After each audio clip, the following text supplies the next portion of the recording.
नमो ज्ञानेश्वरा नमो ज्ञानेश्वरा। निवृत्ती उदारा सोपानदेवा। मुक्ताबाई नमो त्रिभुवन पावनी। आद्यत्रयजननी देवांची जयांचे केलिया स्मरण। होय सकळ विद्यांचे अधिकरण। तेचे वंदू श्रीचरण श्री गुरूंचे ते नमस्कारोनी आता। नाहं प्रकाश सर्वस्य योगमाया समावृतः। मूढोऽयं नाभिजानाति लोको मामचमव्ययम्। काजे योगमाया पडळे हे जाले आहाती आंधळे। मनोनी प्रकाशाचिनी देह बळे न देखती माते। कैवल्य साम्राज्य चक्रवर्ती विश्वमौली ज्ञानोबाराय सकल ब्रह्मनिष्ठ गुरुजनांच्या परमकृपेने श्री भगवती ज्ञानेश्वरीच्या 7व्या अध्यायाचा विचार क्रमशः आपण करत आहोत। भगवंताची भक्ती करणारे 4 भक्त, त्यापैकी ज्ञानी भक्त सर्वश्रेष्ठ आहे। आरतार्थी, आर्त जिज्ञासू अर्थार्थी हे सुद्धा उत्कृष्ट आहे, परंतु त्यांच्याही पेक्षा कनिष्ठ असणारे जे क्षुद्र फलकामना धारण करून क्षुद्र असणाऱ्या देवतांची उपासना करतात, भगवान म्हणतात मी त्यांची श्रद्धा आढळ करतो आणि मग त्या श्रद्धेतून उपासनेतून त्यांना जे फल प्राप्त होतं त्या सर्वांच्या प्राणीकर्माचा फलदाता ईश्वर एकटा मीच आहे। परंतु ते भजन केल्यानंतरही त्या भक्तांना जे फल प्राप्त होतं ते सांसारिक किंवा पारलौकिक विषय भोगाचीच अपेक्षा असल्यामुळे अंतवंत फल प्राप्त होतं। किंबहुना ऐसे भजन ते संसाराचीची साधन। मग त्यांना जो फलभोग प्राप्त झाला, क्षणभर स्वप्न पडावं तसा तो फलभोगाचा प्रकार आहे। वास्तविक उपासनेचे कष्ट समान आहे।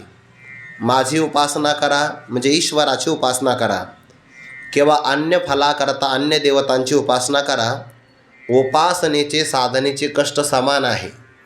परंतु एक समान साधना करत असताना देखील काहींना मात्र जन्म मरणाची अनिष्ट परंपरा संसार नावाचं फल भोगावं लागतं आणि माझी भक्ती करणाऱ्याला मात्र मोक्ष नावाचं किंवा मत स्वरूपाची प्राप्ती होते। माझ्या स्वरूपाची प्राप्ती करावी, पण प्राणी तसं मात्र करत नाही। कारण मोठं फल प्राप्त करावं याकरिता साधना उत्कृष्ट करावी, यासाठी सुद्धा अंतःकरणामध्ये विवेक शक्ती असावी लागते। नेमकी ते अबुद्धी किंवा अल्पमेधसाम असल्यामुळे परितैसे न करीती प्राणी व्यर्थच आपल्या हितामध्ये ते उणी बांधतात। त्यांची साधना करणं म्हणजे तळ हातावर असणाऱ्या पाण्यामध्ये पोहण्यासारखं आहे, किंवा उपासना करायची, अमृताच्या समुद्रामध्ये उडी मारायची, तोंडाला घट्ट अशी वज्रमिठी द्यायची आणि मनामध्ये डबक्यातल्या पाण्याचं स्मरण करावं, असा हा जसा प्रकार आहे तसं मनुष्य देहामध्ये आल्यानंतर उपासना करायची आणि उपासनेचं उत्कृष्ट फल प्राप्त होण्याचा प्रसंग आला की तोंडाला वज्रमिठी टाकायची आणि मनामध्ये मात्र मला पंचविषय कसे काय मिळतील किंवा मला स्वर्गातले दिव्य भोग कसे काय मिळतील अशी आठवण करण्यासारखा तो प्रकार आहे। म्हणून जीवाने ज्ञानोबा रूपक करता जीव हा एका प्रकारे बंधनामध्ये अडकलेला पक्षी आहे। ज्याप्रमाणे एखादा पक्षी फळं खाण्याकरता अडकला तर मुक्त संचार त्याला आकाशामध्ये करता येत नाही, तसा जीव हा देहाच्या, कर्माच्या, पापपुण्याच्या, गुणांच्या किंवा अज्ञानाभिमानाच्या या सर्व बंधनामध्ये सापडला आहे। त्याला फलासक्ती आहे। तैसा कर्तृत्वाचा मद आणि कर्मफलाचा आस्वाद या दोहीचे नाव बंध कर्माचा की।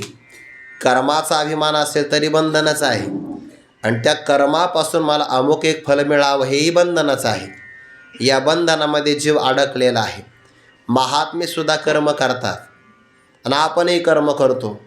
आपण कर्म केल्यानंतर बंधनामध्ये अडकतो आणि महात्मा मात्र कर्माच्या बंधनामध्ये अडकत नाही। भक्तराज अर्जुनासारखा प्रिय देवाला भक्त दुसरा कोणता नाही। यो मद भक्त समे प्रिय हा, प्रिय भक्त आहे की नाही? बरं, ज्ञानी भक्त आहे आणि ज्ञानी भक्त असून सुद्धा भयानक असणारं युद्ध नावाचं कर्म केलं, पण एवढ्या युद्ध नावाचं भयानक कर्म केल्यानंतर सुद्धा अजिबात पाप लागलं नाही। कारण का? यस्य नाहं कृतो भावो बुद्धिर्यस्य न लिप्यते हत्वापि संयमान लोकान न हंती न निबद्धते. ज्याची बुद्धी आसक्तीने लिप्त होत नाही आणि ज्याला कोणत्याही प्रकारचा अहंकार राहत नाही, त्याने त्रैलोक्याचा जरी घात केला तरी त्याला त्या कर्माच्या पापाच्या बंधनाचा लेपही लागत नाही.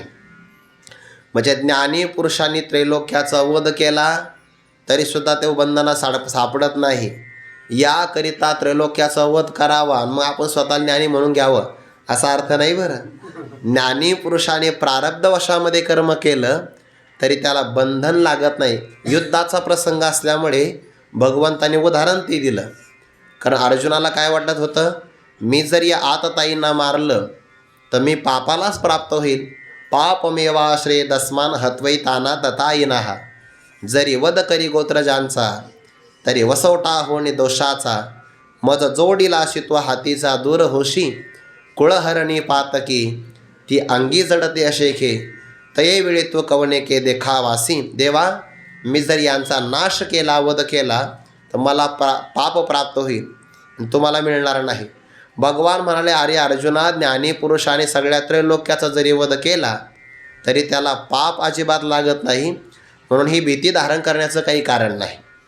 सांगण्याचं तात्पर्य एवढंच आहे, ज्ञानी पुरुषांनी कितीही भयानक जरी कर्म केलं, ज्याला आपण वाईट कर्म म्हणतो व्यवहारामध्ये, तेही कर्म ज्ञानी पुरुषाने केलं तरी त्याला कर्माचं बंधन लागत नाही.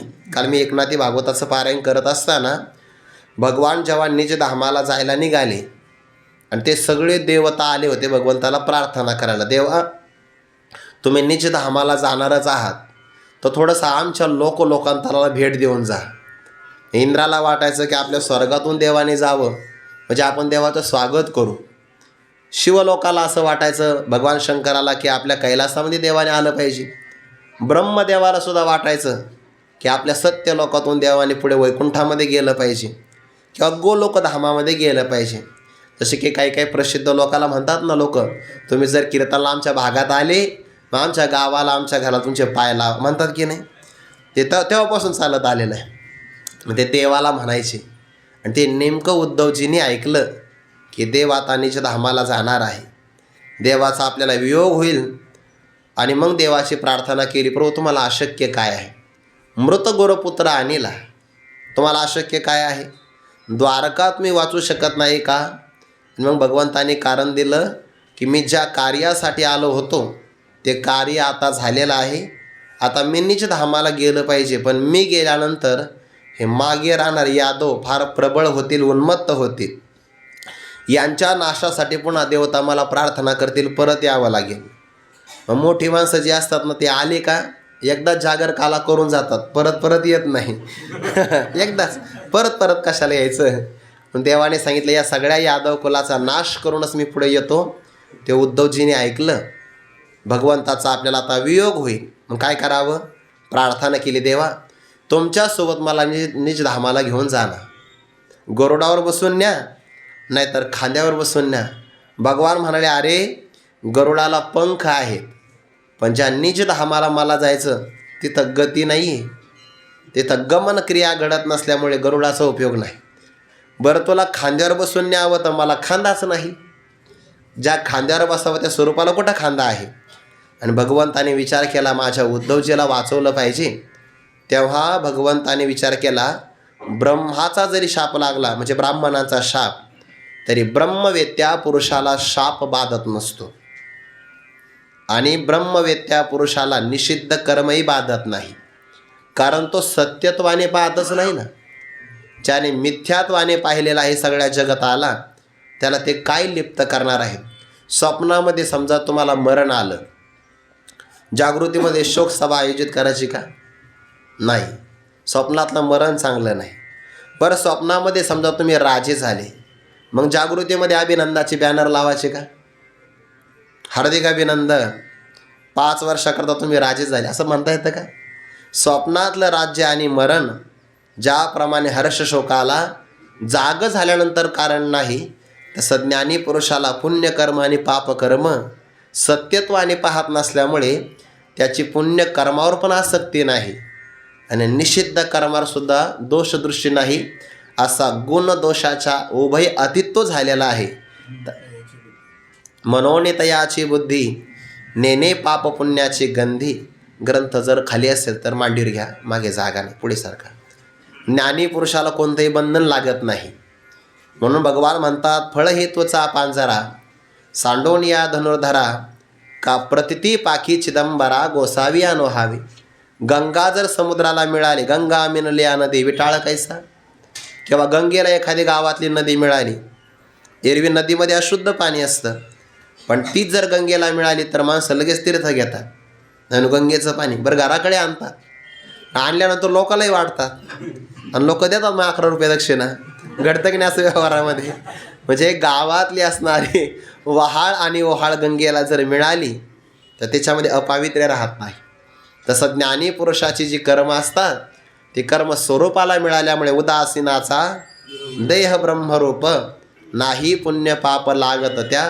तो का म्हणे आम्ही झालो अग्निरूप लागो नेदो पाप पुण्य अंगा.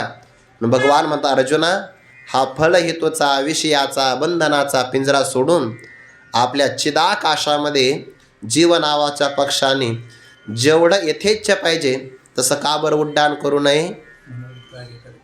मनोनी कार्य करता क्रिया हे स्वरूपाची झाले जया नाही का शरीराधिकतया कर्मबंध. ज्याला कार्य करता कर्म हे सगळी त्रिपुटी स्वरूपाला प्राप्त झाली आहे. स्वरूपा वाचून करता कर्मक्रिया भिन्न राहिलंच नाही तर त्याला शरीराच्या माध्यमातून कर्मबंधनही प्राप्त होत नाही. मनोनी आत्मयाचे केवळ जो स्वरूपाची झाला निखळ तया नाही बंदिशाळ कर्माची है. जो केवळ आत्मस्वरूपाला प्राप्त झाला त्याला कर्माची बंदिशाळा भोगावी लागत नाही. हे सगळं मिथ्याच आहे किंवा स्वरूपाच्या ठिकाणी अध्यस्त कल्पित आहे. पण अर्जुना त्या स्वरूपाला का बरं प्राप्त होणे. आणि ते कसं आहे, व्यापक आहे, अव्यक्त आहे आणि कायमचं सिद्ध आहे. त्या व्यापकाला मोजता येत नाही, माप नाही लावता येत, देश काल वस्तूचा परिच्छेद लागत नाही, व्यापक आहे. बरं ते इंद्रियाला दिसत नाही ना. सामान्य लोकांची भावना की आम्हाला परमात्मा दिसला पाहिजे. जसं आम्ही तुम्ही एकमेकाला डोळ्याला पाहतो तसं सगुण परमात्मा दिसू शकतो. पण व्यापक निर्गुण परमात्मा हा नेत्र इंद्रियाचा, मनाचा, बुद्धीचा, वेदशास्त्र प्रमाणाचा सुद्धा विषय नाही. कारण तो स्वयंप्रकाश आहे, अव्यक्त निराकार नाहीचे आकार. म्हणून तो नेत्रेंद्रियाचा विषय नाही. पण त्याच्यापासून जग निर्माण होतं. जे थोनी चराचर अशा परमात्म्याचं भजन करावं, हरिशी भजे. मला सगळा हरिपाठामध्ये वेदांतच आलेला आहे. अव्यक्त निराकार सगळे सिद्धांत कर्माचे, भक्तीचे, उपासनेचे असा हा परमा अव्यक्ता व्यक्त कामा नावे आणि कायमचा सिद्ध आहे. कालच आपण उदाहरण पाहिलं, आपण सगळे परमात्म्याचे अंश आहोत का नाही. भगवान म्हणतात ममेव अंशो जीवलोके. मग आपण का म्हणू नये. आपण देहामध्ये आहोत का देह आपण आहोत.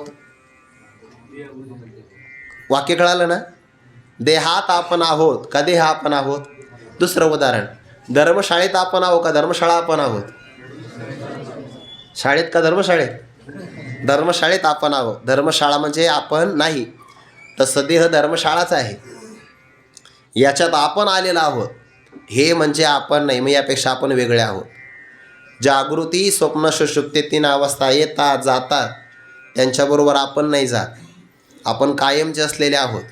देहाच्या उत्पत्तीपूर्वीसुद्धा आपणच होतो आणि देहाचा नाश झाला तरी स्वरूपाने आपणच राहणार आहोत. मध्यंतरीच्या काळामध्ये विशेष अभिव्यक्ती आहे. देह तादात्म्याच्या संबंधाने मी असं आपलं विशेष स्फुरण होत आहे.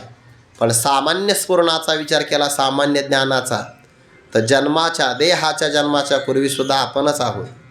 देहाचा मृत्यू होतो त्यानंतरही आपणच राहतो. मधल्या काळातही आपण आहोत. आपण उदाहरण पाहिलं, दोरीवर सर्प भासला. सर्पाच्या उत्पत्तीपूर्वी कोण आहे. दोरीच आहे. दोरीचं दोरी रूपाने ज्ञान झालं तरी दोरीच आहे. आणि सर्प दिसला तेव्हासुद्धा अखंड अस्तित्व म्हणतात त्याला. ज्याचं अखंड अस्तित्व आहे त्याला सिद्ध म्हणतात. ज्ञानोबा कोण आहेत. महाराज तुम्ही सिद्ध असता का निमावे साधनवरी. सिद्धच आहे स्वरूप आणि मग साधना करून का बरं मारावं. सिद्ध स्वरूपाला साध्य करून जर साधना केली ना, जन्म जातात, मिळत काहीच नाही. हे बाबांचंच वाक्य आहे बरं. सिद्ध वस्तूला साध्य मानून जर साधना करत राहिलं तर ती वस्तू कधीच मिळत नाही. म्हणून सिद्ध वस्तूच्या प्राप्तीसाठी साधना नसते. सिद्ध वस्तूच्या प्राप्तीमध्ये जो प्रतिबंध आलेला आहे त्या प्रतिबंधाच्या निवृत्तीसाठी साधना आहे. म्हणून आपण जे जप तप अनुष्ठान करतो, ज्ञानसाधना भक्ती साधना करतो, ही देवाच्या प्राप्तीकरता करतच नाही. तुम्ही असं मग अवघड झाला तर यायचं का नाही? ही देवाच्या प्राप्तीसाठी नाही, प्राप्त असलेल्या देवाच्या अप्राप्तीचा जो भ्रम झाला त्या भ्रमाच्या निवृत्तीसाठी सगळी साधना आहे. मग आपण काय करतो? सिद्ध वस्तूला साध्य मानतो आणि नुसती धावपळ करत राहतो. ज्याप्रमाणे त्या मृगाच्या नाभीमध्ये कस्तुरी असते आणि त्याला असं वाटतं मला जंगलात मिळेल. आहे कुठं? जवळ आहे आपल्या. इतकी जवळ आहे की फक्त मुख मागं फिरवायचं काम आहे, लगेच त्याला सुगंध प्राप्त होईल. पण त्याचं आयुष्य जातं शोधासाठी, मरतो, मिळत नाही. हे त्याच्याकरता नाही उदाहरण सांगितलं. जीवाचं आहे. विनाशाची अघवीची शास्त्रे अविद्या विनाशाची पात्रे वाचून न होती स्वतंत्र आत्मबोधी. सगळी शास्त्र फक्त अविद्येचा विनाश करण्याकरता पात्र योग्य समर्थ आहे. ते आत्मबोधाचं प्रकाशन नाही करू शकत. हा आपला बोध आहे. आयुष्य जातं मृगाचं. मृगाकरता नाही उदाहरण सांगितलं, मानवाकरता सगळं आयुष्य निघून जातं बघा, सुखाच्या शोधासाठी. याच्यात मिळेल, त्याच्यात मिळेल, या गावात नाही दुसऱ्या गावात मिळेल, शोधच करत राहतं आयुष्यभर. पण कधी अंतर्मुख मात्र होत नाही. सर्व सुखाच्या आशा जन्म गेला. या नाटामध्ये सर्व आणि सुख शब्द वेगळा आहे बरं. सुखाची आशा सर्व जन्म गेला असा अन्वय लावायचा. नाही तर सर्व जोडून जर घेतलं तर मग सर्व सुखाची आशा, तर ते सर्व सुख म्हणजे मोक्ष. मोक्ष सुखाच्या प्राप्तीसाठी जन्म गेला, त्यामध्ये खंत नाही ना, हे उलट आनंद आहे त्यामध्ये. कारण मोक्षाकरता जर आता जन्म गेला तर पुढे कधी ना कधी तो मिळेल. म्हणून सर्व शब्द तिथं वेगळा आहे. सुखाची आशा सर्व जन्म गेला, क्षण एक मुक्ती यज्ञ नाही केला. हिंडता आदिशाशीन पावला, माया विश्ला जीव माझा. त्याच प्रमाणाचा आज विचार करायचा आहे आपल्याला. सुखाकरता अख्खं आयुष्य निघून जातं आणि जीवाला असं वाटतं बरं का, हे सगळं एकदम सोपं आहे खरं तर.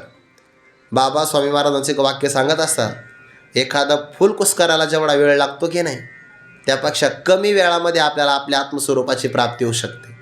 कारण ते आपलं स्वरूपाचं आहे ना. फक्त प्रतिबंध निवृत्त झाला की लगेच प्राप्ती आहे. पण जीवाला जर म्हटलं एवढं सोपं येतं तर तो लगेच प्रश्न, एवढं सोपं कसं काय असेल? मग तुला अवघड आहे. सोपं का ही शंका आली की मग अवघड आहे. आणि जीवाचा स्वभाव आहे जास्त कष्ट, धावपळ, हिंडणं, फार हाल अपेक्षा सहन करून एखादं मिळालं का मग त्याला वाटतं वाह, पुरुषार्थाने मिळवलं. साधी गोष्ट आहे काय, किती दिवस गेले आमच्या याच्यामध्ये, एवढं सोपं नाही. आणि ते दुसऱ्याला वजनच सांगतो तो, हे सांगण्यासाठी का एवढं सोपं आहे का? खरं तर फार सोपं आहे. थोडे आहे.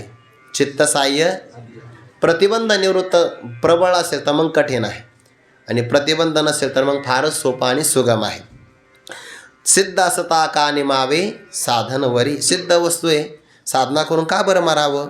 परंतु भगवान म्हणतात, परी हा बोल आघवा, जरी विचारीच तसे पांडवा, तरी विशेष या जीवा न चोजवेगा. परंतु हा आघवा बोल जर विचार करून पाहिलं तर विशेष करून या जीवा न चोजवे. जीवांना मात्र हे रुचत नाही, पटत नाही, आवडत नाही. एखादी गोष्ट खूप चांगली असते, एखादा मनुष्य असतो ना, त्याला ते पित्त झालेलं असतं बघा. जसे आपले कपडे स्वच्छ असावे की नाही, तसं आपलं पोटही स्वच्छ असलं पाहिजे बरं. पोट स्वच्छ राहण्याकरता पहिलं अन्न पचल्याशिवाय दुसरं अन्न खाऊ नये. आणि ते आपलं पोट सांगतं आपल्याला की आता भूक लागली आहे, आता काहीतरी पाठवा. आपलं तसं नसतं.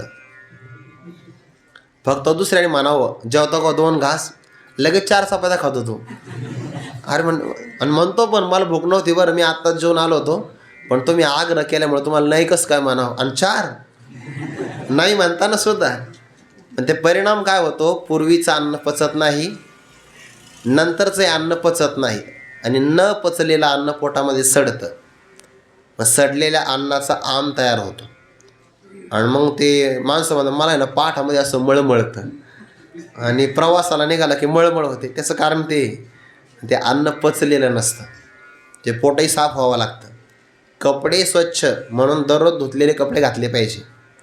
मनुष्य प्रसन्न राहतो. कालचे कपडे घातले की इच्छा नसताना आळस येतो, अभ्यास करावासा वाटत नाही, कारण ते कालचे शिळे संस्कार कपड्यावर राहतात. संस्कार राहतात कपड्यावर. म्हणून मग पावसाळ्यात कपडे वापरत नाही, 4 ड्रेस वापरा. 2 दिवस का जायना वाळायला, परवाचा ड्रेस आज घालायचा. पण धुतलेले वस्त्र आपण परिधान काय करतो दररोज? धोतर. नाव काय त्याचं? धो तरच घाल अंगामध्ये, धोतर असा अर्थ आहे त्याचा. धुतल्याशिवाय जर धुतला नाही तर अंगामध्ये परिधान करायचं नाही. धोतर काय अर्थ आहे की नाही त्याचा? कपडे स्वच्छ असावे, पोटही स्वच्छ असावं. जर थोडंसं पित्त राहिलं ना, पित्त, तर त्याला दुसरं अन्न पचत नाही. तसं थोडासाही कल्मश राहिला ना, ज्ञान पचत नाही बघा. म्हणून जितकं शरीर स्वच्छ असावं, कपडे स्वच्छ असावे, आपलं उदर जठर पोट म्हणतात ते स्वच्छ असावं, बुद्धी पण स्वच्छ असावी बरं, आणि मनही स्वच्छ असावं. जर आपल्या बुद्धीमध्ये पूर्वग्रह दूषित असेल ना भाव, पूर्वग्रह दूषित म्हणजे काही लोक काय गावाकडे कीर्तन ऐकतात बघा, पण एवढे सप्ते होतात, परिणाम का होत नाही? बुद्धी दूषित आहे. ते कीर्तन झाल्या लगेच अंग झटकतात. महाराजाचं काम म्हणजे सांगणं, आपण कुठं ध्यानात घ्यायचं असतं एवढं? बुद्धी दूषित आहे, ऐकत नाही ते. आणि मनात सुद्धा विकार नसावे बरं.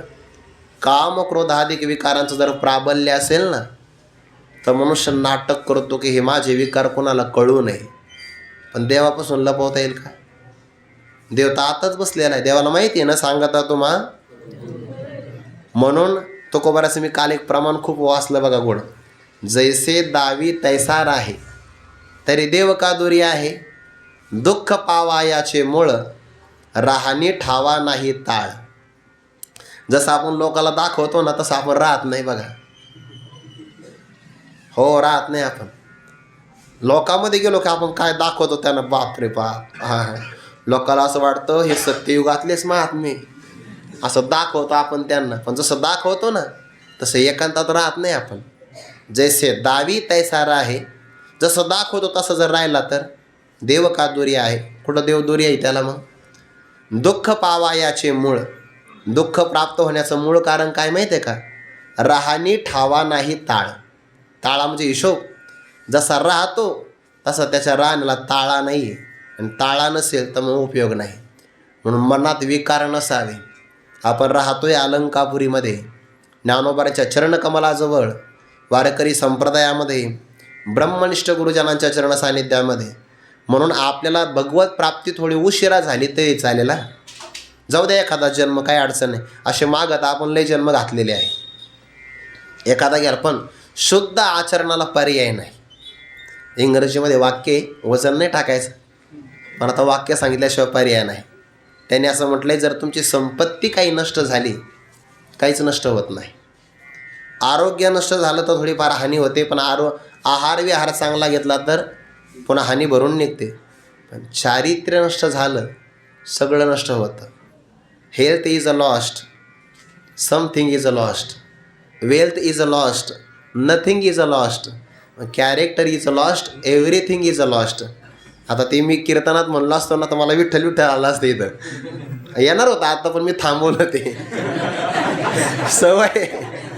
चारित्र्य हे वाक्य म्हणजे काय वजन टाकण्यासाठी नाही. शाळा माझी झालेली आहे, पण मी शाळा करत नाही. चारित्र्य महत्वाचं आहे ना. चारित्र्य जपलं पाहिजे, फार जपलं पाहिजे, फार. आणि चारित्र्य नष्ट झालं तर सगळं नष्ट होतं. म्हणून आपल्याला कायमची जाणीव राहिली पाहिजे, आपण राहतो कुठं, कुणाजवळ राहतो, कशासाठी आपण आळंदीत आलो. आपण आईवडिलांचा त्याग केला की नाही? सगळ्या नातेवाईकाचा त्याग केला. मग इथे आपण काय केलं पाहिजे? फक्त अभ्यास, फक्त विद्यार्जन. मग गावाकडच्या लोकांनाही वाटतं ना की आमच्या गावातले महाराज आळंदीत राहतात, लय अभ्यास करतात, मग आपण केलाच पाहिजे ना. ही जाणीव आपल्या अंतकरणात सदैव राहिली. सकाळी उठल्यानंतर आपल्याला फक्त हे तरी आठवलं पाहिजे की आपण करतो काय आणि काय केलं पाहिजे. चुकीच्या दिशेला पाऊल पाडता कामा नाही बरं. नाहीतर एकदा जर चारित्र्य नष्ट झालं ना, ते हानी भरून निघत नाही बरं. मग ते आपण बोन से गई हौद से नाही आती. एका थेंबा करता लोभीपणा नडला आणि मग दुसऱ्या दिवशी हौद वाटला लोकांना, काय होणार आहे. म्हणून ते सुरुवातीला सावकाश राहिलं पाहिजे, सावध राहिलं पाहिजे. सावध. आपल्याला वाटतं आपल्याला कोणी पाहत नाही, असं नाही. देव सगळीकडून पाहतो. महाभारतामध्ये विचार आला आहे, आपल्या कर्माला 14 जण साक्षीदार असतात. 14 जण. त्या शकुंतला आणि दुष्यंत यांचा विवाह झाला होता आणि ते भरत नावाचा पुत्र जन्माला आला. तो राजा स्वीकार करेना. मग त्या राणीनं सांगितलं, त्या शकुंतला नावाची जी राणी ना, आणि तिने महाभारत असं काय महाभारत गोडे वाचलं पाहिजे बघा. शकुंतला नावाची स्त्री आहे. राजाला ज्ञान सांगितलं, म्हणजे राजा आपला विवाह झालेला आहे आणि त्या विवाहाला जरी कोणी साक्षीदार नसेल तर तुम्ही असं समजू नका कोणी साक्षीदार नाही. 14 जण साक्षीदार आहे. म्हणजे तुमचं अंतःकरण आहे, देव आहे, पंचमहाभूत आहे, दिवस रात्र आहे, नंतर असे बरे धर्म आहे, नक्षत्र तारका चंद्र सूर्य, अशी यादी दिली. म्हणून सावध राहिलं पाहिजे. परी हा बोला आघवा, जरी विचारी जसे पांडवा, तरी विशेष या जीवानं चोज वेगा. कळत नाही जीवाला हा. मग कोणाकोणाला कळत नाही. परमात्मा इंद्राला नाही कळाला, ब्रह्मदेवाला नाही कळाला. जीवच आहेत नाही. फार झाला तर मोठा जीव आहे ब्रह्मदेव. गुरुवरे बाबा सांगायचे, गुले बाबा, व ब्रह्मदेव झाला म्हणजे काय झाला. ब्रह्मदेव जीवच आहे, फक्त ब्रह्मदेवाचा बारदाना मोठा आहे. एवढंच आहे की नाही. ब्रह्मदेवाला सुद्धा परमात्मा नाही कळाला, इंद्राला नाही कळाला. ते भगवंताने गोवर्धन नावाच्या पर्वताला सगळं पूजन केलं, गोवर्धन पूजन. इंद्राला राग आला, पाऊस पडला 7 दिवसापर्यंत, नाहीच कळाला. नंतर ब्रह्मदेवाला वार्ता कळाली नारदांकडून, काय काला चालू आहे म्हणे मृत्यूलोकामध्ये. ब्रह्मदेव म्हणे, मग मी जाऊ का. बघा म्हणे, प्रयत्न करून मिळाला तर मिळाला तुम्हाला काला. ब्रह्मदेव आला. आता ब्रह्मदेवाच्या वेशामध्ये कसं काय काला मिळेल. गोपाळ झाला. देवाला नाही कळत होय. ते नवीन विद्यार्थी येतो ना शिबिरामध्ये, ओळखू येतो बघा. जुने विद्यार्थी पावली खेळताना उजवा पाऊल टाकतात आणि तो नेमका डावा टाकतो पुढे. कळतं हे नवीन प्रवेश आहे. तसं ब्रह्मदेवाचं देवाला कळालं. महाराज काला वाटपाचा कार्यक्रम सुरू झाला. ब्रह्मदेवाचा हात पाहिला देवाने. देवाला चेहरा कळतो, हात नाही का कळणार. जसं की काल आपण ज्योतिष पाहिलं. आता ते पाठ सांगावं नाही उदाहरण तुम्हाला ज्योतिषाचं. काय जण म्हणे, तुम्हाला वेळ कधी भेटतो, आम्हाला ज्योतिष पाहायचं आहे. म्हणलं माझे कीर्तनं बंद झाले का मी ते चालू करतो. मग एखादा पोपटही बघावं लागेल ना आपल्याला. उदाहरण आहे ते. देवाने हात पाहिला, ब्रह्मदेवाला काला नाही दिला. लक्षात आलं ब्रह्मदेव मला फसवलं मुद्दाम. पण मी ब्रह्मदेव आहे, आपल्याशी गाठ आहे, त्याचा अभिमान दुखावला. मग समजा माझा युगो हर्ट झाला म्हणतात. मग त्याने समाधी अवस्थेतल्या गोपाळांना उचललं, सत्यलोकात नेलं आणि भगवान वासरांच्या पाठीमागे गेले तर वासर पण घेऊन गेला. भाग निदिता तो वत्से गोवळ घेऊन गेला. देवने बर आपलाच मुलगा आहे आणि आपल्याला ओव्हरटेक करून पुढं चालला भाई. बर दाखवतो. जसे गोपाळ आणि जशी वासरं तसा परमात्मा स्वतः प्रगट झाला. वर्षभर कळालं नाही ब्रह्मदेवाला. मग ब्रह्मदेव एकदा सहज खाली आला. त्याने पाहिलं, म्हणे बघू आता यांचा काला कसा काय चालू आहे. पहिल्यापेक्षा आनंदात काला चालू होता, कारण देव स्वतःबरोबर लीला करत होते. ते ब्रह्मदेवानं खाली गोपाळाकडे पाहिलं, म्हणे हे खरे का ते खरे. याच्या अंगात चड्डी, त्याच्याही अंगात चड्डी. यांना चड्डीवर कडदोड्याला काडी लावलेली आहे, निष्ठू नाही म्हणून. तिकडे तसंच आहे, हे खरं का ते खरं. आता ते गोपाळ होते. ब्रह्मदेवाचे 4 डोके होते, 4ही फिरले महाराज, 4ही बंद पडले. शरण आला.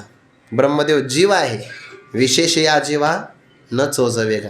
जीवाला नाही कळणार. न मे विदु सुरगणाः प्रभवम न महर्षयः अहमादिर्हि देवानां महर्षीनांच सर्वशः. जीवाला परमात्मा कळत नाही. कधी कळेल. देवाची कृपा झाली तर, संतांची कृपा झाली तरच कळेल. का कळत नाही त्याचं कारण परमात्मा पुढे सांगतात. नाहम प्रकाशः सर्वस्य न अहम प्रकाशः सर्वस्य योगमाया समावृतः मूढः अयं न अभिजानाति लोकः माम अजम अव्ययम. भगवान म्हणतात, हे अर्जुना, अहम म्हणजे मी, सर्वस्व प्रकाशः न, सर्वांच्यासाठी प्रकाशाचा.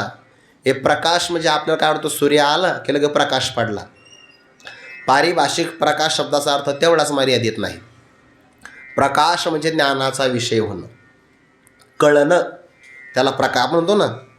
तुझ्या बुद्धीत काही प्रकाश पडला की नाही, मग काय एखादा लाईट लावायचा का तिथं डोक्यावर, तसा अर्थ नाही घ्यायचा. प्रकाश म्हणजे ज्ञान. मी सर्वांना ज्ञानाचा विषय होत नाही. सर्वस्य, सर्व जीवाला, अहम म्हणजे मी, प्रकाशः न, सर्वांना मी कळण्याचा विषय होत नाही. म्हणजे काय बरं कारण, योगमाया समावृतः, भगवंताची माया आणि त्या मायेमुळे सगळ्या प्रकारचे समावृत, आवृत म्हणजे झाकल्या गेलेले, सम्यक प्रकारे यांचं या बुद्धीचं ज्ञान मायेच्या योगामुळे झाकले गेलं आहे. म्हणजे मायेचा पडदा प्रतिबंध आल्यामुळे त्यांना मी कळत नाही. भगवंताच्या संकल्पाला म्हणतात योग. भगवंताची संकल्पशक्ती ना, त्याला म्हणतात योग.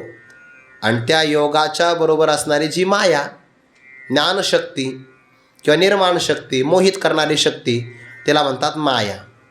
आणि भगवंताचा संकल्पच असा आहे की जे अभिमानी आहेत किंवा अज्ञानी आहेत त्यांनी मला जाणूच नाही. असा योग माया समावृतः अयम मूढः लोकः, हा असणारा मूढ, मूर्ख, अविचारी, लोक म्हणजे जग. लोक शब्दाचे दोन अर्थ होतात. लोकस्तु भुवने जने, आपण म्हणतो ना 14 लोक, तेव्हा त्याचा भुवन असा अर्थ होतो. आणि लोक असं म्हणतात तेव्हा जगातले प्राणी, मानव मात्र असा अर्थ घ्यायचा. अयम मूढः लोकः, हा असणारा मूढ प्राणी समुदाय किंवा ही जगातले सगळे मानव मात्र माम, मी कसा आहे, अजम जन्मरहित आणि अव्ययम नाशरहित. दोनच विकार सांगितल्यामधले आपण सगळे घ्यायचे. जायते अस्ति वर्धते विपरिणमते अपक्षीयते आणि विनश्यते. तर त्यापैकी मी जन्मरहित आहे, मी नाशरहित आहे, अशा माझ्या स्वरूपाला न अभिजानाती, हे चांगल्या प्रकारे जाणू शकत नाही. वास्तविक परमात्मा जन्मरहित आणि मृत्यूरहित आहे. म्हणजे तो अनादि अनंत आहे, त्याला आदी नाही ना अंतही नाही. पण असं असतानासुद्धा योग मायेमुळे झाकले गेलेले प्राणी मात्र मूढ आहेत. त्यामुळे ते मला प्रकाशः न, जाणत नाही किंवा मी सर्वांच्यासाठी प्रकाशाचा विषयसुद्धा होत नाही. ज्ञानोबा यावर स्पष्टीकरण सांगतात. काजे योग माया पडळे, हे झाले आहाती आंधळे, मनोनी प्रकाशाचिनी देहबळे, न देखती माते. काही ठिकाणी पाठ आहे का देहबळे, देहबळे असं पाठ आहे का, आहे ना. हां, देहबळे म्हणजे दिवसाच्या बळाने आणि देहबळे म्हणजे देहाच्या सामर्थ्याने. दोन्ही पण पाठ लागतात. एखादी वस्तू आपल्याला अंधारात नाही कळत, रात्री कळते का नाही, पण सूर्याचा उदय झाला तर त्या सूर्याला दिवस म्हणतात. देहबळे म्हणजे दिवसाच्या बळाने, म्हणजे सूर्याच्या प्रकाशाच्या बळाने, देहबळे दिवसाच्या बळाने. आणि देहबळे असा पाठ घेतला तर 84 लाख देहापैकी फक्त मानवी देहात सामर्थ्य आहे. या देहाच्या बळाने भगवंताला जाणता येतं. नरदेह निधान लागले हाती, उत्तम सार उत्तम गती, देवची होईन म्हणते ते होती, तरी का चित्तीनं धरावे. या देहामध्ये योग्यता आहे, देहाच्या बळाने असा एक अर्थ होईल. किंवा देहबळे असा जरी पाठ घेतला तर त्याचासुद्धा दिवसाच्या बळाने अशा जुन्या पारिभाषिक शब्दामध्ये अर्थ केलेला आहे. दोन्ही पाठ घेतले तरी अर्थ लागतात. भगवान म्हणतात ना, मागच्या ओळीचा संबंध आहे. तरी विशेष या जीवानं चोज वेगा, विशेष करून या जीवाला ही गोष्ट पचत नाही किंवा रुचत नाही की मी उमप आहे म्हणजे व्यापक आहे, अव्यक्त आहे, सिद्ध आहे. असं असतानासुद्धा जीवाला हे कळत नाही. मी कायमचाच प्राप्त आहे त्यांना. मग साधनाचे कष्ट का बरं करावे. ज्ञानामध्ये कष्ट नसतात, कर्मात कष्ट असतात. ज्ञानामध्ये कष्ट नाही, फक्त विचार करायचा, बोध झाला की स्वरूपाची प्राप्ती.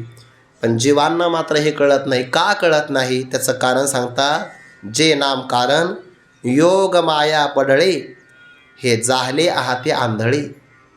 माझी असणारी योग माया, पंचदशीमध्ये एक शब्द आला बघा, श्लोक आला, माहेश्वरी तु मायाया तस्या निर्माण शक्तिवत विद्यते मोहशक्तिश्च तम जीवम मोहयत्यसौ. भगवंताची जी माहेश्वरी माया आहे ना, त्याच्यामध्ये बऱ्याच शक्ती आहे. ज्ञानशक्ती आहे, निर्माण शक्ती आहे, जगाला निर्माण करते. जशी निर्माण शक्ती आहे तशी मोह शक्ती आहे, जीवाला मोहित करते. आणि मग सच्चिदानंद स्वरूप असणाऱ्या जीवाला मी मात्र जन्मणारा मरणार आहे असं त्याला वाटतं. हे काय आहे? योग मायेचा पडदा आहे, पडदा. भगवान म्हणतात बघा, तैसे भूत जात सर्व, हे माझेची कीर अवयव, परी माया योगे जीव दशे आले. म्हणून भूते माते नेनती, माझीच परी मी नव्हती, जैसी जळीची जळी नवी रती मुक्ता फळे. पाण्यामध्येच मोती तयार होतो पण पाण्यामध्ये मिसळत नाही. तसे सगळे माझे अंश आहे पण माझ्याशी एकरूप होत नाही. का? माया योगी जीवदशे आले. त्या मायेमुळे जीवदशेला आले आणि मायेनं पुन्हा पडदा टाकला यांच्यावर. ते भगवंताला न जाणण्याची जी काही कारणं, त्यामध्ये अनेक कारणापैकी प्रबळ कारण माया आहे. भगवंताची जी माया ती अनेक प्रकारची जीवावर आहे, त्याला योग माया म्हणतात. आणि भगवान जेव्हा भक्तीच्या सुखाचा आस्वाद घेतो तेव्हा परमात्मा वैष्णवी मायेचा वापर करतो. आणि त्यामुळे तो भक्ताला सुद्धा कळू देत नाही की मी त्यांच्या जवळ आसपास आहे. कळाला तर मग भगवंताला भक्तिसुखाचा आनंद घेता येत नाही. नाथांच्या घरी भगवंताने 12 वर्ष कथा ऐकली, भागवत ऐकलं, रामायण ऐकलं. 12 वर्ष इतकं ऐकावं लागतं. गावाकडचे लोक महाराज झाले 4 वर्ष, अजून किती दिवस राहत आळंदी. आणि ते किती ते आयुष्यभर ऐकलं पाहिजे. 12 वर्ष ऐकलं. 12 वर्ष कीर्तनात साथ केली, ध्रुपद गायन, पाठीमागं प्रमाण म्हणायचे. जुनी परंपरा अशीच आहे बरं, कीर्तनकारानेच चाली म्हणल्या पाहिजे. आणि मग मागच्या सातकारांनी टाळकऱ्यांनी फक्त साथ केली पाहिजे. तुकोबाराय पण म्हणतात ना, आधी पाठ केली, काही पाठ केली संतांची उत्तरे, आणि जे पुढे म्हणतात त्यांचं ध्रुपद मागं म्हणावं.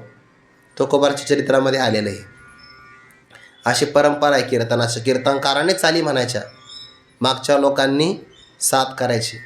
आता कीर्तनकाराचा अवघड आहे. त्यांच्या मनात आलं तर कीर्तनकाराला वेळ आहे बोलायला, नाही तर त्याने फक्त आपलं प्रदर्शन करण्यासाठी उभं राहावं. असं ती वैष्णवी माया. देवाने ध्रुपद गायन केलं 12 वर्ष. 12 वर्ष श्रोता. भगवंताने विचार केला, आपण नुसतं ऐकलं हो, सेवा तर काहीच केली नाही.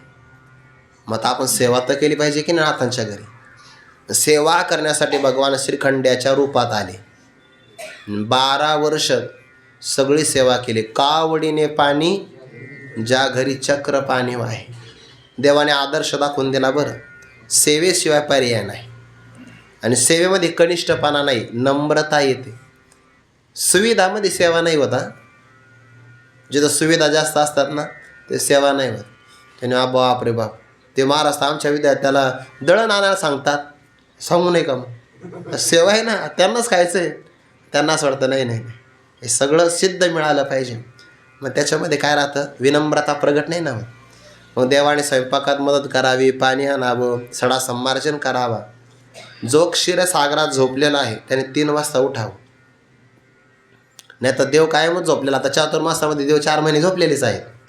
पण भगवंताने लवकर उठावं, कारण सेवा करायची. ज्या भगवंताला चरणाला कमलाची उपमा दिली आहे त्याने अनवानी पायाने पाणी आणावं. काय सेवा असेल. ज्याला 56 भोगार्पण केले जातात त्याने पंगत वाढावी, पत्रावळ्या उचलाव्या, आणि नाथांच्या घरी स्वयंपाकाला मदत करावी. एवढी सेवा केली. पण देवाने कळू दिलं नाही की मी देव आहे. तिथं कोणती माया वापरली? वैष्णवी माया. एका ब्राह्मणाने अनुष्ठान केलं द्वारकेत. देवात दर्शन झालं पाहिजे. दर्शनच व्हायला ते द्वारकेला आले. रुक्मिणी मातेला विचारलं, म्हणे मला भगवंताचं दर्शन झालं पाहिजे. म्हणे दर्शन होईल ना तुला, पण देव इथं असला तर? म्हणे इथं नाही का? नाही. एकदा चातुर्मास सुरू झाला की जे ते कार्यक्रमाला जातात, आपलं भक्ताच्या घरी गेलेले, परत मा घरी नाहीच म्हणे. महिना तिकडंच 12 वर्ष झाले म्हणे सेवेला गेले. कुठे? प्रतिष्ठानला. मग ते मजल दर मजल करत आले. नाथांना विचारलं म्हणे, तुमच्याकडे कोणी सेवा करणारा श्रीखंड आहे? म्हणे वा आहे ना. कुठे? म्हणे पाणी आणायला गेले. का बरं आले? अहो म्हणे तो साक्षात देव आहे. भगवंताला चाहूल लागली. म्हणे हा उगाच आला इथं, याच्यामुळे माझ्या भक्तिसुखामध्ये अंतराय झाला. ही वैष्णवी माया जी भक्ताला मोहित करते. किंवा नामदेवरायांचं प्रमाण आपल्याला माहिती. इथे आले आळंदीमध्ये, परीक्षा घेतली. गोरोबा काका म्हणले आपल्यामध्ये कोणी कच्चं राहता कामा नाही, भाजून काढायचं. ते म्हणले ज्या अर्थी आपल्या डोक्यात थापटणं मारू शकतात, हे आपल्याला बाजूनही काढू शकतात, त्यापेक्षा आपण पळून गेलेलं बरं. मग निघाले. भगवंताकडे घामाघूम झाले. नामा तू आला? पण हो देवा, तुमचं काहीतरी भाग्य आहे म्हणून मी आलो, नाहीतर मग भाजलं असतं मला त्यांनी. मग काय झालं? ते म्हणले मग मी कच्चा आहे म्हणून. हो तो कच्चाच आहे. पण देवा, अरे तू तरी कमीत कमी त्यांची बाजू घेऊ नको. मी वयाच्या 5व्या वर्षापासून तुला दूध पाजलं, नुसतं नागपंचमीला नव्हतं आलो मी, ओघात आलं म्हणून. दररोज वयाच्या 5व्या वर्षापासून ते नागाला नागपंचमीला दूध पाजतात, येवी कोणी नाही. अरे पण मी वर्षभर कमीत कमी माझी बाजू घे. तोही म्हणतो मी कच्चा आहे. म्हणे हो नामा, मला ओळखलं नाही म्हणे तू. देवा अरे ओळखलं नाही म्हणजे पाहतो ना मी तुला. नाही ओळखलं. दुसऱ्या दिवशी नामदेवराय चंद्रभागेमध्ये गेले स्नानाला, नित्यनेम करायला बसले. भगवान घिसाडी त्या रूपात आले, रुक्मिणी माता पत्नी. मग हंडी ठेवली चंद्रभागेमध्ये मोठी. मग ते घिसाडीने विचारलं, बा स्वामी इसमें क्या डालू? ओ गदा डाल. गाडो कापून टाकलं. हंडी भरी नहीं आप?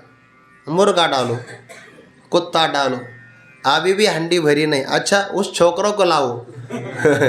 थोडी थोडी हिंदी जमते मला. नामदेवराय म्हणले अहो हे काही दया माया दिसत नाही यांच्याकडे, त्या हंडीमध्ये आपल्याला कापून टाकतील. पळून गेले. आणि पळून गेले तर परमात्मा मंदिरामध्ये त्याच रूपात दिसले. म्हणजे मला ओळखलं नाही? ओळखलं. मग आता ही ओळख होण्यासाठी गुरूंची शरणागती करावी लागेल. तिथे गेले, विसोबा खेचरांची शरणागती. पुढचा प्रकार माहिती आहे. जेव्हा बार्शीला आले, द्वादशी सोडायची होती, भगवान श्वानाच्या वेशात आले आणि भाजलेली चपाती घेऊन चालली. तर नामदेवराय त्या श्वानाच्या पाठीमागं धावले की तशी चपाती खाऊ नका, तूप लावून देतो म्हणजे तुमचं पोट दुखणार नाही. याचा अर्थ असा आहे की तूप लावूनच चपाती खाल्ली पाहिजे. जाऊ द्या. नाहीतर मग ते आरोग्याला एवढी काही फायदाकारक. आता ओघात आले म्हणून सांगितलं, आपल्याला ऐकायला काय हरकत आहे? मग कसं काय ओळखलं? नामा म्हणे खेचारा पायी ओळखी झाली सर्वाठाई. म्हणजे देव का कळू देत नाही? वैष्णवी माया आहे. ती भक्ताला मोहित करते आणि जीवाला मोहित करणारी योग माया आहे. दुर्योधनाने देवाला पाहिलं नाही का? वा भरसभेत पाहिलं ना, पण ओळखलं का? काजे योग माया पडळे, हे झाले आहाती आंधळे. विचारशक्तीने हे आंधळे झालेत. अभिमानी पुरुष आंधळा होतो, देवाला जाणत नाही. शिशुपाळाने देवाला नाही पाहिलं. वा बाकीचे म्हणले घाबर, ते नाही हे घाबरणं भित्र्यास काम आहे, आपण नाही घाबरत. अरे म्हणते द्वारकाधीश आहे, असे ना का मला माहिती आहे त्यांचं काय आहे म्हणून. अहो त्यांनी बागा ना काय काय मारलं, काय नाही उगं सापाचं किरडं मारलं म्हणे. आणि तुम्ही म्हणता आगासूर मारला, तर किरडं होतं आहे ते, आणि याला किरडंच मारलं, तुम्ही त्याला आगासूर म्हणतात.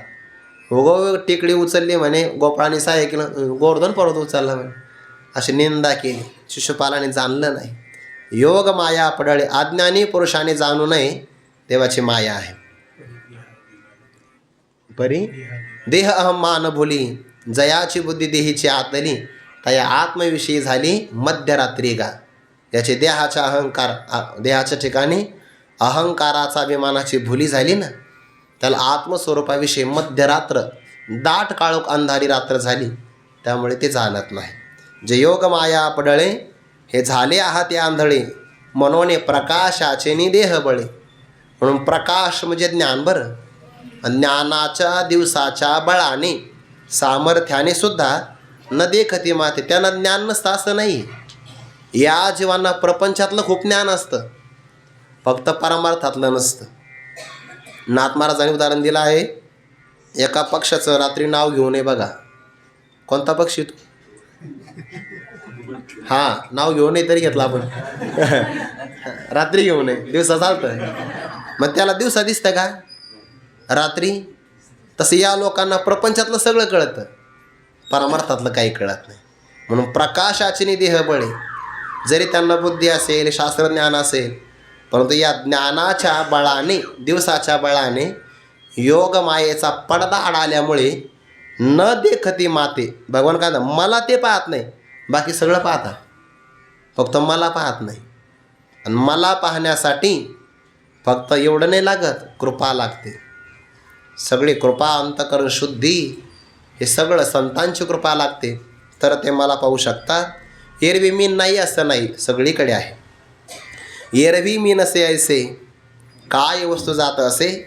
पाहे पा कवन जळ रसे रहित आहे. पवन कवना ते नशिवेची, आकाश के न समायेचे. हे असो एकमीची विश्वी आहे. उदाहरण दिले 3 प्रकारचे. मी कुठं नाही, माझी व्याप्ती कोणत्या ठिकाणी नाही, सगळीकडे आहे मी. कुठे नाही. भगवान म्हणतात, एरवी मी नसे, अर्जुना मी नाही ऐसे, काय वस्तू जात असे. म्हणून अर्जुना मी नसे, ऐसा कवन ठाव असे. परिप्राणियांचे दैव कैसे, जे न देखते माते. 9व्या अध्यायातली ओवी सारखीच बघा ही. म्हणून अर्जुना मी नसे. आता मी पाहिलं 1-2 जणांच्या मुखात ही ओवी आली होती, पण म्हणलं ते सांगायच्या अगोदर आपण सांगू, म्हणजे मी अभ्यास करून आलो आहे. म्हणून अर्जुना मी नसे, ऐसा कवन ठाव असे. परिप्राणियांचे दैव कैसे, जे न देखते माते. ते मला पाहत नाही. आणि एरवी दुसऱ्या बाजूने पाहिलं तर मी नसे ऐसे, मी नाही असं. कोणती जगामध्ये वस्तू आहे की जिथे परमात्मा नाही? अस्तित्व हे भगवंताचं स्वरूप आहे, अस्तित्व. आता हे काय आहे? ध्वनिक्षेपक. ध्वनिक्षेपक आहे, भ्रमणध्वनी आहे, वस्त्र आहे. ध्वनिक्षेपक, भ्रमणध्वनी, वस्त्र, 3 गोष्टी सोडून द्या, पण आहे आहे आहे हे सगळीकडेच आहे. आणि जे आहे तोच परमात्मा आहे. मग आहे कुठं नाही? उलट नाही म्हणायचं तरी सुद्धा आहे असावं लागतं. आहे असेल तर नाही हा व्यवहार होईल. म्हणजे खोटंसुद्धा सिद्ध करायचं असेल तर खरं असावं लागतं. अधिष्ठान सत्य आहे म्हणून तर सगळा व्यवहार होतो. म्हणून मी नाही अशी कोणती वस्तू आहे? कोणतीच नाही. तुम्ही आहे की नाही? मी आहे. आहे हे देवाचं आहे आणि मी हे आपलं देहाचं आहे. आणि त्या मीचं लक्ष जे स्वरूप ते परमात्म्याचं स्वरूप आहे. म्हणून अर्जुना मी नसे ऐसे, काय वस्तू जात असे. पहाय पहा बरं, कवन जळ रसे रहित आहे. जळ म्हणजे पाणी. असं कोणतं पाणी आहे की त्या पाण्यामध्ये गोडी नाही? गोडी रहित पाणी आहे का? पाण्याची जर गोडी कळायची असेल ना तर अशी नाही कळत. चांगली तहान लागायला लागते. आणि चांगली तहान लागली तर मग पाणी पिऊन बघा, पाण्याची गोडी कळते. आपण माऊलीच्या सोहळ्यात जातो की नाही, ऊन पडतं बघा कधी प्रचंड, आणि भजनही करतो आपण आणि जेवण करून लगेच निघतो, तर पाण्याची आवश्यकता असते शरीराला. पण तर पाण्याचे बरेच प्रकार येतात, पण ते नाही नाही नाही नाही विशिष्ट प्रकारचं ब्रँडचंच पाणी प्यायचं, दुसरं नाही. मग त्या पाण्याच्या गाडीची आपण वाट पाहतो आणि पाणी घेतो की ना, मग किती गोड पाणी लागतं ते तहानेशिवाय पाण्याची मजा नाही. कवन जळ रसे रहित आहे. असं कोणतं पाणी जगामध्ये की ज्यामध्ये गोडी माधुर्य नाही? माधुर्य आहे, पाण्यात आहेच. तसं सर्वांच्या हृदयामध्ये परमात्मा आहेच. सर्वागटी राम देहादे एक. ज्ञानदेव म्हणे, हरी हा वैकुंठ भरला गणदाट, हरी दिसे सगळीकडे आहे. आत बाहेर मी आ कोंदले, जगल निखिल माझेची ओतले. ते कैसे कर्म तया आड आले, जे मीचे नाही म्हणते. सगळीकडे आत बाहेर मीच आहे, पण कर्म काय आडवं आलं त्यांचं? तर देव जगात नाही, देवाला रिटायर करा म्हणतात. कोण? जे रिटायर व्हायला आले ते म्हणतात देवाला रिटायर करा. पवन कवना ते नशिवेची. वायू कोणाला स्पर्श करत नाही बरं. आकाश केन सामायेची. आकाश कोणत्या ठिकाणी सामावत नाही? सगळीकडे आकाश आहे. या भिंतीत आकाश आहे की नाही? आकाश म्हणजे पोकळी. एरवी मी तरी कैसा मुखा प्रति भावनो का जैसा, की ही नसे न दिसे ऐसा वाणीचा नाही. तिथं वाणी म्हणजे उणीव बरं. कुठे नाही न कुठे आहे इतके उणीव नाही माझ्या ठिकाणी. मी सगळीकडे ओतप्रोत भरलेला आहे. आकाश म्हणजे पोकळी. या भिंतीमध्ये पोकळी आहे की नाही? आहेच ना. कारण ज्या अर्थी आपण खिळा ठोकला तर खिळा जाण्यासाठी आतमध्ये जागा लागेल ना. आणि ज्या अर्थी भिंतीमध्ये खिळा जातो याचा अर्थ त्या भिंतीतसुद्धा पोकळी आहे. पोकळी म्हणजे आकाश आहे. मग आकाश केन समायेची. आकाश कुठं नाही, वारा कुणाला स्पर्श करत नाही, तसा मी सगळीकडे आहे. असो एक मीच विश्वी आहे. सगळ्या विश्वामध्ये मीच सामावलेला आहे. परंतु प्राणी यांचं दैव असं आहे की जे फक्त मला नाही म्हणतात. परमात्मा कसा सगळीकडे व्यापक आहे याचा थोडासा विचार आपण उद्या आणखीन काही श्लोक किंवा चिंतन बघून पाहू. कुंडलिक वरदारे विठ्ठल श्री ज्ञानदेव तुकाराम ज्ञानेश्वर महाराज की जय. जगद्गुरु तुकाराम महाराज. सद्गुरु